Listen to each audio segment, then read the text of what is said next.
क्या आपने कभी सोचा है, अगर आप पूरी जिंदगी सच बोलें लेकिन एक बार झूठ बोलें तो क्या आप हमेशा के लिए झूठे कहलाएंगे? अगर कोई आपके परिवार को अपमानित करे, आपकी पत्नी को सार्वजनिक रूप से लज्जित करे और आप शांत रहें, क्या वो धर्म है या डर?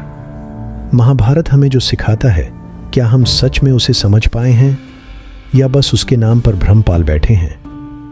आज जो कहानी मैं सुनाने जा रहा हूं वो सिर्फ एक महाकाव्य की नहीं बल्कि हमारे समाज के सोचने के तरीके की है। महाभारत की शिक्षा का भ्रम, जहां हर कोई अपने हिसाब से धर्म को परिभाषित करता है। बैठ जाइए और अंत तक सुनिए, शायद आपकी सोच बदल जाए। महाभारत का नाम सुनते ही हमारे मन में एक सीधा विचार आता है, धर्म की जीत, अधर्म की हार। पर क्या आपने कभी खुद से पूछा है कि धर्म और अधर्म की परिभाषा क्या थी? 5 भाई पांडव, 100 भाई कौरव। कहानी आसान लगती है, अच्छे लोग, बुरे लोग, पर असलियत इससे कहीं जटिल थी। धृतराष्ट्र ने अपनी आंखों से नहीं देखा, पर अपने पुत्र के मोह में अंधा बन बैठा। भीष्म पितामह ने आजीवन ब्रह्मचर्य का व्रत तो निभाया, पर अन्याय के समय मौन रहे। युधिष्ठिर ने हमेशा सत्य बोलने की कसम खाई, लेकिन एक युद्ध जीतने के लिए झूठ बोल दिया।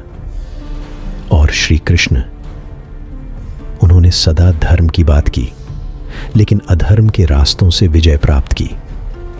तो फिर धर्म किसका था और अधर्म किसका?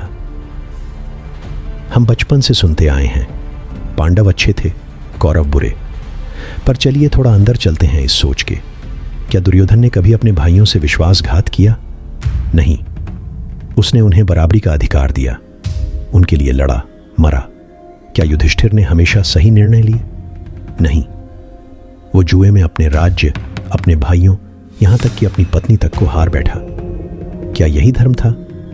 अर्जुन ने युद्ध से पहले कहा, मैं अपनों से नहीं लड़ सकता, और श्री कृष्ण ने कहा, यही तेरा धर्म है। पर क्या धर्म अपनों को मारकर पाया जाता है? ये वो प्रश्न हैं जो हमें सोचने पर मजबूर करते हैं कि शिक्षा जो हमें दी गई, क्या वो पूरी थी या अधूरी? श्री कृष्ण, जिन्हें भगवान कहा जाता है, जिनकी बातें आज भी गीता में पढ़ी जाती हैं, पर महाभारत में श्री कृष्ण सिर्फ प्रेम और शांति के प्रतीक नहीं थे। वे एक रणनीतिकार थे, एक राजनेता। उन्होंने भीष्म को हराने के लिए शिखंडी को आगे किया, जो एक नारी रूप में जन्मा पुरुष था। उन्होंने जयद्रथ को मारने के लिए सूर्यास्त का भ्रम फैलाया। अब सोचिए, अगर ये सब दुर्योधन करता तो क्या तब भी हम उसे धर्म का रक्षक कहते? कृष्ण ने धर्म की रक्षा के लिए अधर्म का मार्ग चुना। क्यों?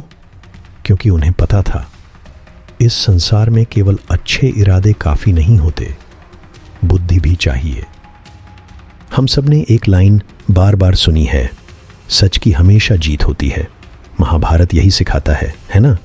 पर अगर आप पूरी कथा पढ़ें तो पाएंगे, सच कई बार हारा भी, अच्छे लोग भी टूटा, सच्चे रिश्ते भी खत्म हुए, और जीतने वाला भी शांति नहीं पा सका।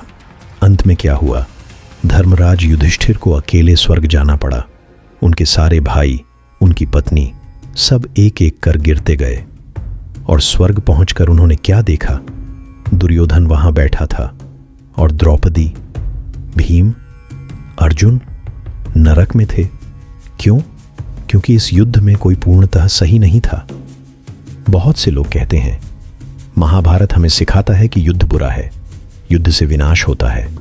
हाँ, ये सही है, पर महाभारत सिर्फ युद्ध की कहानी नहीं है। ये मनोविज्ञान की, राजनीति की, नारी की, नियति की, और सबसे ज्यादा मानवता की कहानी है। द्रौपदी की चुप्पी, भीष्म की मजबूरी, कर्ण की तड़प, अभिमन्यु की मृत्यु, ये सब सिर्फ एक धर्म अधर्म की लड़ाई नहीं थे।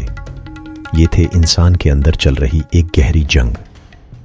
आज हम भी अपने अपने धर्म के झंडे लेकर खड़े हैं, कभी राजनीति में, कभी परिवार में, कभी समाज में। हम किसी को कौरव बना देते हैं और खुद को पांडव समझ लेते हैं। हम दूसरों की गलतियों को बड़ा बना देते हैं और अपनी चालाकी को नीति कह देते हैं। महाभारत की असली शिक्षा ये नहीं कि सही जीतता है, बल्कि ये लेकिन हर इंसान में अर्जुन भी है और दुर्योधन भी। हर निर्णय के पीछे एक संघर्ष है जिसे दुनिया नहीं जानती। धर्म सिर्फ पूजा पाठ, व्रत और नीति का नाम नहीं है। धर्म है किसी की पीड़ा को समझना, किसी के सम्मान की रक्षा करना और जब जरूरत हो तो अन्याय के खिलाफ खड़े होना, चाहे वो किसी के भी खिलाफ हो। महाभारत हमें यह सिखाता है कि सच्चाई वो नहीं जो दिखे, सच्चाई वो है जो समय और परिस्थिति के साथ भी अडिग रहे। दोस्तों, अगर आप यहां तक रुके हैं तो यकीन मानिए आप भी उन लोगों में से हैं जो सोचते हैं, समझते हैं और बदलाव चाहते हैं। आज की इस वीडियो में हमने महाभारत को एक अलग नजर से देखा, न कि सिर्फ धर्म और अधर्म की लड़ाई, बल्कि एक ऐसी कहानी के रूप में जो आज भी हमारे जीवन से जुड़ी हुई है। अगर आपको ये प्रस्तुति कुछ सोचने पर मजबूर करे, अगर आपको लगे कि ये बात औरों तक भी पहुंचनी चाहिए, तो कृपया इस वीडियो को लाइक करें, कमेंट करें और शेयर जरूर करें। आपका एक छोटा सा प्रयास किसी की सोच बदल सकता है। और अगर आप चाहते हैं कि मैं ऐसे और भी गहरे, भावनात्मक और सच के करीब वीडियो लाता रहूं, तो सब्सक्राइब करना मत भूलिए। आपका साथ ही मेरी ताकत है। धन्यवाद। और याद रखिए, महाभारत सिर्फ एक कहानी नहीं है, वो आईना है जिसमें हमें खुद को देखना है।